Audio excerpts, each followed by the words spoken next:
ఏంటి అసలు ఏంటి ఏం చేస్తారు అవి? ఏం చేస్తారు? మమ్మీ దిక్కు చూడు, మమ్మీ చూడు. తీనా అన్న తీ. తీసుకో తీసుకో. ఏంగా దీంతో ఏం చేస్తుందమ్మా? కర్రీయా?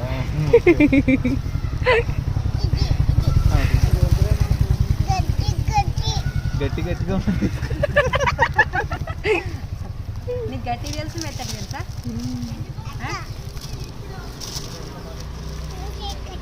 తీసుకుంటావు? ఇవి 1 kg కావాలా? ½ kg సరిపోతాయండి ఏమండి? ½ kg.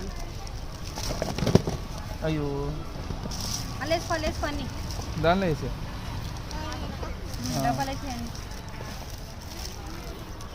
కింది అయ్యి ఇక్కడ వెయ్యిరా, ఇక్కడ ఉన్నాయి కాదు అవి అవి అవి ఇవి ఇవి వేసి అవి నిమ్మకాయ నీళ్ళు వేస్తున్నా. నువ్వు అలా చేయకూడదు. చెక్ చేస్తున్నాడు ఆడు కూడా. గట్టిగా రోజు వచ్చి అలవాటు అయిపోయింది.